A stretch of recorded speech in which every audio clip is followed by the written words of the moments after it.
Hi, Steve Summers and Erik Skopil for EDuck.com.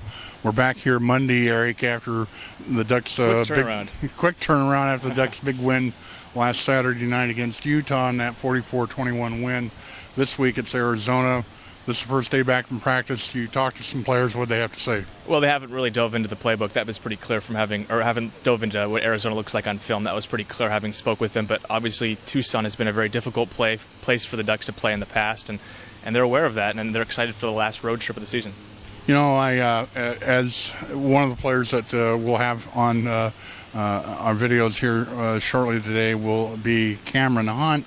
And before he talked to you, I asked him what caused that turnaround in the second half.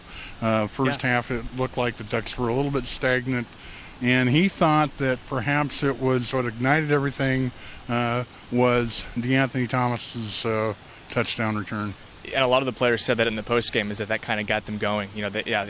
Utah just drove the ball down the field, cut it to a 3-point game on their first drive, and for DeAnthony to take the ensuing kickoff for a touchdown was big. And we talked to kind of one of the heroes in that play, which is Evan Bayless, who, if you go back and watch the video, really sprung DeAnthony down the left side of the field. Well, he did that twice. He had two big blocks. One was the block for DeAnthony, but he also had a big block for Byron Marshall, too. Yeah, and his blocking, you look at the three tight ends, they all have their strengths. I think his blocking is probably his strength. Farrell Brown and Johnny Munt obviously have their strengths, and all three of them contributed a lot, I think, against Utah. And it's good to see them filling in like that, obviously with Colt having left the program earlier this month. Well, it was an interesting thing because a lot of folks were sort of suggesting up at the press box prior to the Utah game that Colt Lyerla was going to be missed badly. Certainly when an athlete like that leaves, there is some effect. But I thought that those three young tight ends, they made some good contributions. Absolutely, and I think going forward to have three guys like that with lots of eligibility left, the sky's the limit. Yeah, one thing that folks have addressed, at least on EDuck's message boards, is there's some talk among national media that the Ducks are regressing offensively.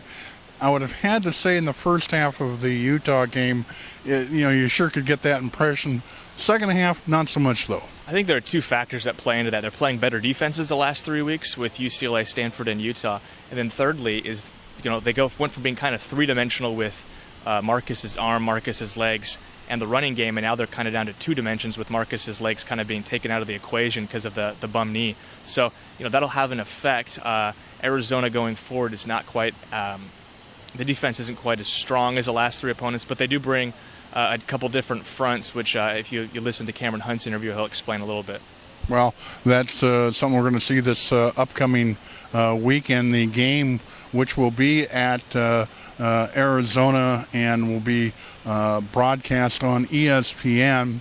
The start time is 12:30 Pacific time, so 1:30 for those of us that are going to be at the game in Arizona on Mountain Time. So until then, we'll be looking forward to see how this game with Arizona plays out. So for Erik Skopil, this is Steve Summers for EDuck.